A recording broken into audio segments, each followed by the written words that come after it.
টাঙ্গাইলের শাড়ি সারা বাংলাদেশে বিখ্যাত, এটা আমরা সবাই জানি, কিন্তু টাঙ্গাইলে যে আরো বিখ্যাত অনেক জায়গা আছে সেগুলো কি জানি? তো চলুন আপনার আমি আজকে একসাথে জেনে আসি।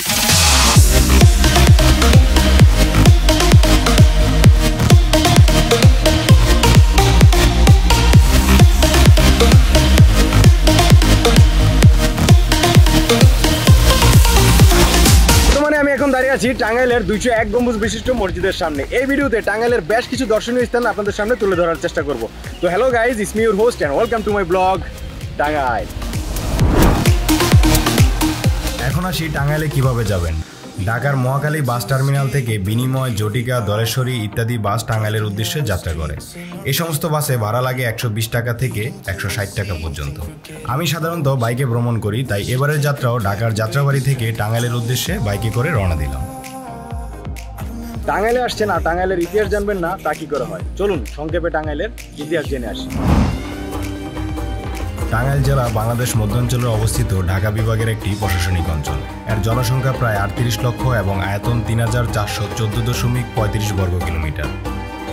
টাঙ্গাইল আয়তনের ভিত্তিতে ঢাকা বিভাগের সর্ববৃহৎ এবং জনসংখ্যার ভিত্তিতে দ্বিতীয় বৃহত্তম জেলা। 1969 খ্রিস্টাব্দ অবধি টাঙ্গাইল ছিল একটি অবিভক্ত ময়মনসিংহ জেলার মহকুমা। 1969 খ্রিস্টাব্দে টাঙ্গাইল মহকুমাকে জেলায় উন্নতি করা হয়। এটি একটি নদী বিধৌত কৃষিপ্রধান অঞ্চল। এ জেলা যমুনা নদীর তীরে অবস্থিত এবং মাঝ দিয়ে লৌহজাং নদী প্রবাহমান। টাঙ্গাইল জেলার নামকরণ নিয়ে ভিন্ন ভিন্ন মত রয়েছে। এর মধ্যে টাঙ্গাইলের ইতিহাস প্রণেত খন্দকার আব্দুর রহিম সাহেবের মতে ইংরেজ আমলে এদেশের লোকেরা উঁচু শব্দের পরিবর্তিতে টান শব্দই ব্যবহার করতেন।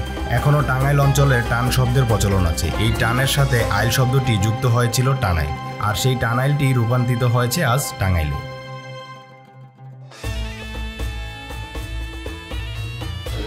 বর্তমানে এখন আমি দাঁড়িয়ে আছি টাঙ্গাইল জেলার গোপালপুর উপজেলার 201 গম্বুজ বিশিষ্ট মসজিদের সামনে। নির্মাতাদের দাবি এটি পৃথিবীর সবচেয়ে বেশি গম্বুজ বিশিষ্ট এবং দ্বিতীয় উচ্চতম মসজিদ। একটি মসজিদকে যে কিভাবে এত সুন্দরভাবে সাজিয়ে ফুটিয়ে তোলা যায়, তাই 201 গম্বুজ মসজিদে না আসলে আপনি কখনোই বুঝতে পারবেন। এই মসজিদের গম্বুজের সংখ্যা হচ্ছে 201টি। তার মধ্যে একটি গম্বুজ হচ্ছে সবচেয়ে বড় এবং তার চারপাশে রয়েছে 200টি গম্বুজ। তো চলুন এই মসজিদের বিস্তারিত আলোচনা করা যাক। 201 গম্বুজ মসজিদটি 2013 সালের জানুয়ারি মাসে মসজিদটির নির্মাণ কাজ শুরু হয়। মসজিদটি বীর মুক্তিযোদ্ধা রফিকুল ইসলাম কল্যাণ ট্রাস্টের উদ্যোগে নির্মিত হচ্ছে। 201 গম্বুজ মসজিদটি 2013 সালের জানুয়ারি মাসে এই মসজিদের নির্মাণ কাজ শুরু হয়। মসজিদটি বীর মুক্তিযোদ্ধা রফিকুল ইসলাম কল্যাণ ট্রাস্টের উদ্যোগে নির্মিত হচ্ছে। নির্মাণ কাজের ভিত্তিপ্রস্তর স্থাপন করেন বীর মুক্তিযোদ্ধা রফিকুল ইসলাম কল্যাণ ট্রাস্টের প্রতিষ্ঠাতা চেয়ারম্যানের মা রেজিয়া খাতুন। মসজিদটি নির্মাণে ব্যয় হবে আনুমানিক 100 কোটি টাকা। মসজিদটির ছাদে 81 ফুট উচ্চতার একটি গম্বুজ রয়েছে। এই বড় গম্বুজের চারপাশে রয়েছে আরও ছোট ছোট 200টি গম্বুজ। প্রত্যেকটির উচ্চতা 17 ফুট। মূল মসজিদের চার কোণায় রয়েছে 4টি মিনার, প্রত্যেকটির উচ্চতা 101 ফুট। পাশাপাশি 81 ফুট উচ্চতার আরও 4টি মিনার রয়েছে। সবচেয়ে উঁচু মিনারটি মসজিদের পাশে অবস্থিত, যার উচ্চতা 451 ফুট। তবে এটি এখনও প্রস্তাবিত, এটির কাজ এখনও সম্পূর্ণ হয়নি। মসজিদটির দৈর্ঘ্যে 144 ফুট ও প্রস্থে 144 ফুট। মসজিদটি একসঙ্গে প্রায় 15,000 মানুষ নামাজ আদায় করতে পারে। মসজিদের দেয়ালে টাইলসের পূর্ণ কোরআন শরীফ অঙ্কিত রয়েছে, যা যে কোনো মানুষ চাইলেই পড়তে পারবেন। 201 গম্বুজ মসজিদের পর্ব শেষ করে এখন আমরা চলে যাব ধনবাড়ি জমিদার বাড়িতে। আমি এখন দাঁড়িয়ে আছি টাঙ্গাইলের ধনবাড়ি জমিদার বাড়ির সামনে। তো এই বাড়ির সৌন্দর্য এবং ইতিহাস আপনাদের সামনে তুলে ধরবো। তো চলুন সংক্ষেপে এই বাড়ির ইতিহাস জেনে আসি। ধনবাড়ি জমিদার বাড়ি প্রায় 1800 শতকের মাঝামাঝি সময়ে এই জমিদার বংশ বা জমিদার বাড়িটি প্রতিষ্ঠাতা করেন। ব্রিটিশদের কাছ থেকে বাহাদুর নওয়াব সিআইই খেতাবপ্রাপ্ত জমিদার খান বাহাদুর সৈয়দ নওয়াব আলী চৌধুরী, যিনি ব্রিটিশ শাসনামলে প্রথম মুসলিম হিসাবে ব্রিটিশ সরকারের মন্ত্রিত্ব পদলাভ করেন। এছাড়াও ঢাকা বিশ্ববিদ্যালয়ের প্রতিষ্ঠাতাদের মধ্যে তিনি অন্যতম এবং বাংলা ভাষাকে পাকিস্তানের রাষ্ট্রভাষা করার প্রথম প্রস্তাবক ছিলেন তিনি। তবে এই জমিদার বাড়ির প্রসিদ্ধ প্রতিষ্ঠাতা হিসাবে সৈয়দ নওয়াব আলী চৌধুরীকে ধরা হয়, যদিও তার বাবা এখানে এসে প্রথমে বসতি স্থাপন করেন।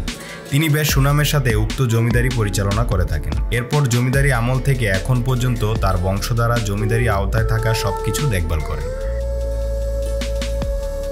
এই জমিদার বাড়ির অবকাঠামো নিয়ে যদি বলতে চাই, জমিদারদের বসবাসের জন্য বিভিন্ন ধরনের নকশা খচিত ছোট বড় মিলে বিশাল এক ভবন। পুরো বাড়ি জুড়ে রয়েছে বেশ সুসজ্জিত ফুলের বাগান। ভবনের পূর্ব দিকে 30 বিঘা জায়গায় এক বিশাল দিঘি।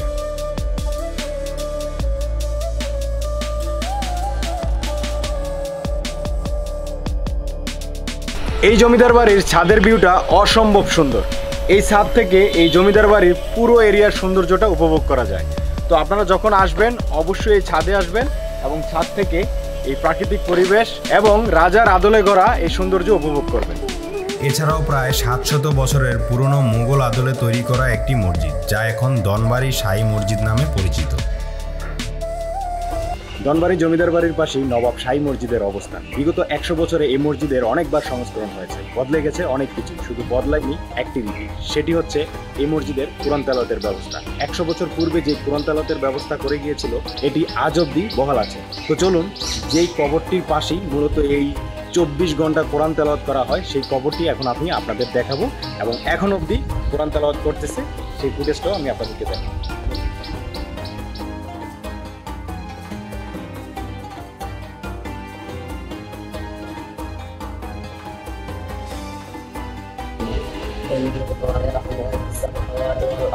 والله بصير بما تعملون يا أيها الذين آمنوا إن جاءكم فاسق এখানে চিরনিন্দায় শুয়ে আছেন নওয়াব বাহাদুর সৈয়দ নওয়াব আলী চৌধুরী। 1929 সালে 17 এপ্রিল তিনি মৃত্যুবরণ করেন। কথিত আছে পীরের নির্দেশনা অনুযায়ী কবরের আযাব থেকে মুক্তি পেতে মৃত্যুর 2 বছর আগে 1927 সালে নওয়াব সৈয়দ নওয়াব আলী চৌধুরী এই মসজিদে সার্বক্ষণিক কোরআন তেলাওয়াতের ব্যবস্থা করেন, যা গত প্রায় 100 বছরও 1 মিনিটের জন্য বন্ধ হয়নি। কোনো মসজিদের ইতিহাসে এটি সত্যি একটি বিরল ঘটনা। নিরবিচ্ছিন্ন কোরআন তেলাওয়াত সচল রাখতে এখানে নিয়োজিত রয়েছে 5 জন হাফেজ।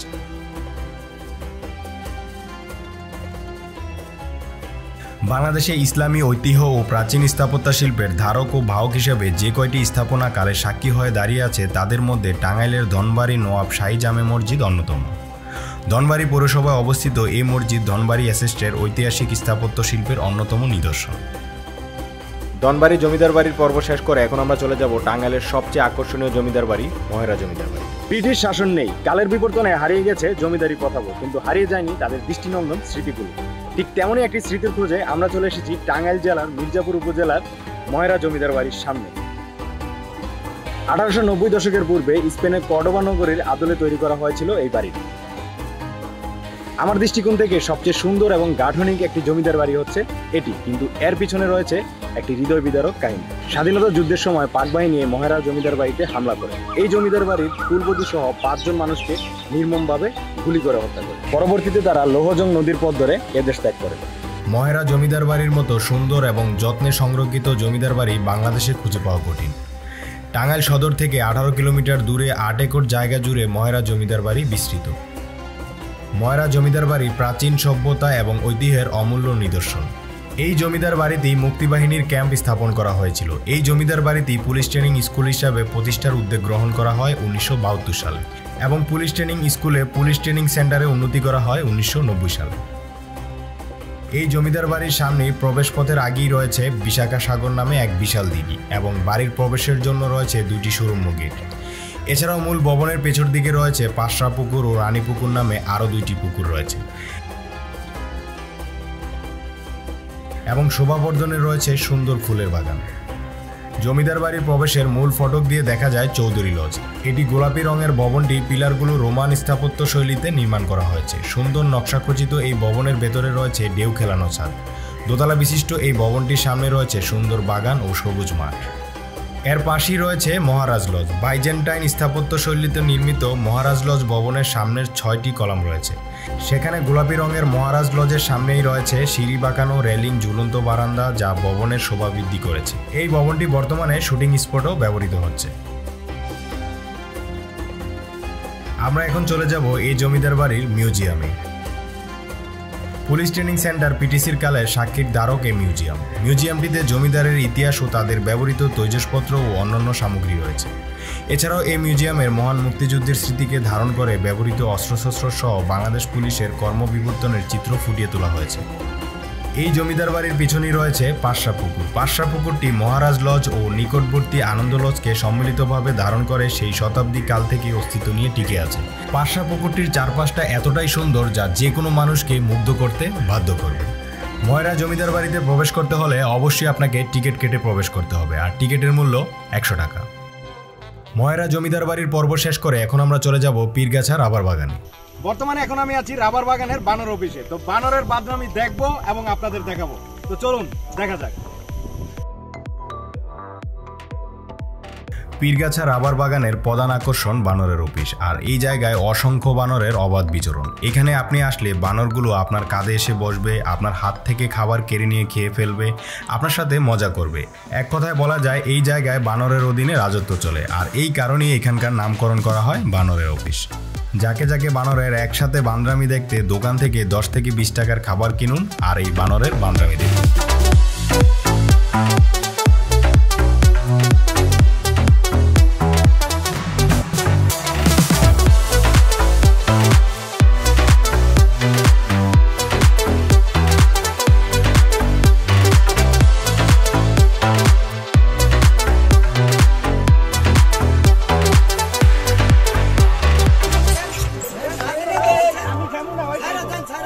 সাইডে দে ফারুক, ফারুক হাতে খামচি দে, ফারুক সাইডে দে।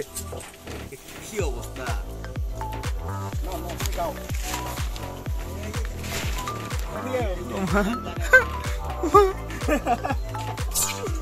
এই যে চাচা, আপনি কি খান?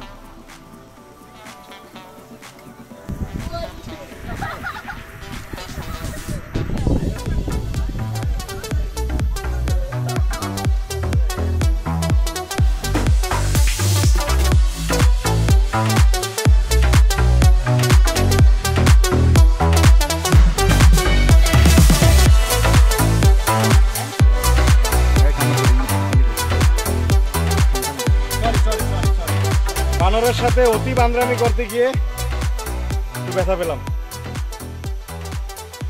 যে আঁচল দিয়ে দিচ্ছে এখানে। তো আপনারা আসে মজা করবেন, দুষ্টামি করবেন, ঠিক আছে, কিন্তু একটু সাবধানে। বানরের পর্ব শেষ করে এখন আমরা রাবার বাগানের আসল সৌন্দর্য খুঁজতে বের হব। টাঙ্গাইলে এসে যদি নীরব প্রকৃতি খুঁজতে চান, নীরব প্রকৃতির সৌন্দর্য উপভোগ করতে চান, তাহলে অবশ্যই আপনাকে আসতে হবে এই পীরগাছা রাবার বাগানে। এই রাবার বাগান পুরো এলাকা জুড়ে অসংখ্য আপনার রাবার গাছ রয়েছে সারিবদ্ধভাবে। বিশাল আয়তনের এই রাবার বাগান দেখতে খুবই সুন্দর, মনোমুগ্ধকর। আপনার যদি মন ভালো না থাকে, মানসিক ডিপ্রেশনে ভুগছেন, বেঁচে থাকার আগ্রহ দিন দিন হারিয়ে ফেলছেন, তাহলে অবশ্যই আপনার উচিত এরকম একটা নিরিবিলি পরিবেশে আসা। তাহলে অবশ্যই আপনার মন ভালো লাগবে। নিজেকে একটু হলেও সময় দেওয়া দরকার। জীবনটা আপনার, জীবনটা উপভোগ করার দায়িত্বটাও আপনার। এখানে যখন আপনি আসবেন, সারি সারি রাবার বাগানের মধ্য দিয়ে সূর্যের উঁকি দেয়, আর এই সূর্যের উঁকির সৌন্দর্যটা যখন আপনি দেখতে পাবেন, পৃথিবীতে আরো খানিকটা সময় বাঁচতে ইচ্ছে করবে। পীরগাছা রাবার বাগান ভ্রমণ করতে কার না ভালো লাগে। মাঝে মধ্যে প্রকৃতির বুকে হারিয়ে যেতে আমাদের সবার ইচ্ছে করে। সবুজ শ্যামল বাংলাদেশ সবুজে হারানোর মতো আনন্দ আর কি হতে পারে। তাই শহরের কোলাহল ছেড়ে ধুলাবালি পেরিয়ে মধুপুর রাবার বাগানে যখন পৌঁছাবেন, তখন আর ফিরতে ইচ্ছে করবে না। এ যেন সবুজের সমুদ্র। এখানে সারি সারি রাবার গাছের ফাঁক ফোকর দিয়ে ক্ষণে ক্ষণে উকি দেয় সোনালি রৌদ্র, আর আলোর ছায়া ঢাকা রাবার বাগানের ছিমছাম নীরবতা মনে এনে দেয় প্রশান্তির ছোঁয়া। কারণ প্রকৃতি আমাদের বিনস্র হতে শিক্ষা দেয়। তাই শহরের যান্ত্রিক জীবনের ফাঁকে এক চিলত সময়ের জন্য ঘুরে আসতে পারেন প্রকৃতির এক অপরূপ মেলবন্ধন থেকে। মধুপুর রাবার বাগানের সবুজের মেলা আপনাকে মুগ্ধ করতে বাধ্য করবে। কাঁচা সবুজ রঙের পাতা, সুউচ্চ বৃক্ষের সারি, ঠিক যেন স্কেল দিয়ে মেপে মেপে একটি সমান্তরালে লাগানো হয়েছে। যতদূর চোখ যায় খালি গাছ আর গাছ, দেখলেই মন ভরে যায়। এই পথ যদি না শেষ হয়, তবে কেমন হতো তুমি বলো না। তোমায় নিয়ে হারিয়ে যেতাম রাবার বাগানে, আমি তুমি দুজনে।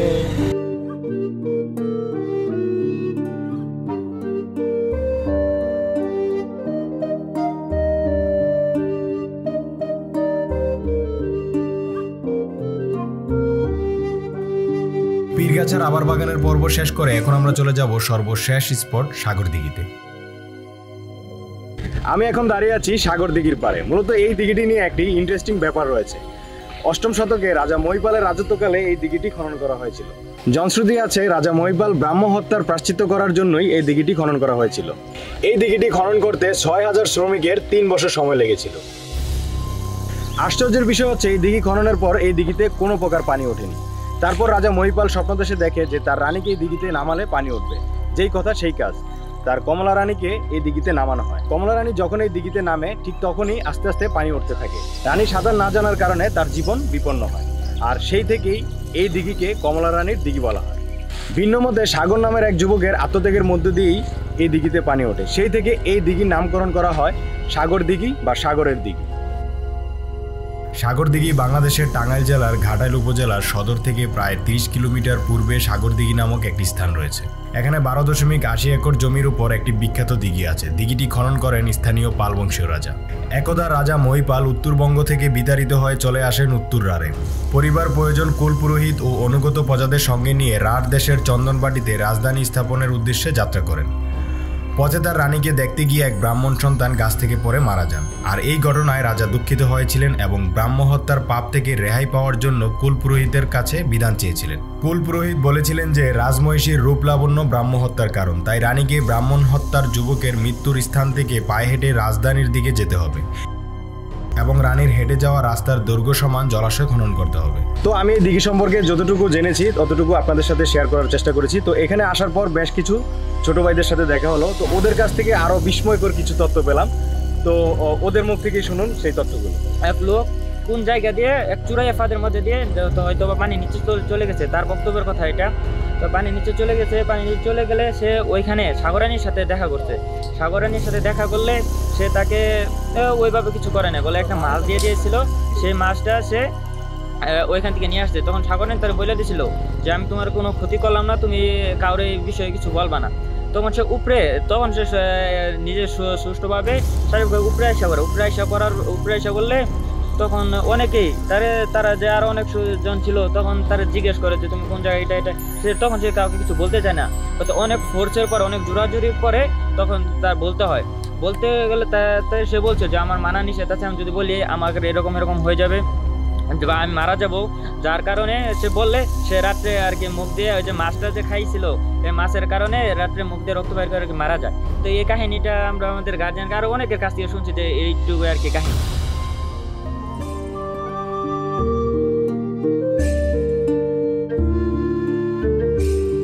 টাঙ্গাইল জেলার ভিডিও এখানে শেষ করতে হচ্ছে। আমি চেষ্টা করেছি টাঙ্গাইল জেলার সৌন্দর্য এবং প্রাচীন স্থাপনাগুলো তুলে ধরার চেষ্টা করেছি। তো ভিডিওটি যদি আপনাদের কাছে ভালো লেগে থাকে অবশ্যই আমার চ্যানেলটি সাবস্ক্রাইব করবেন। ভিডিওটি যদি একটু বেশি ভালো লেগে থাকে অবশ্যই সাবস্ক্রাইবের পাশাপাশি বেল আইকনটা বাজিয়ে দিবেন।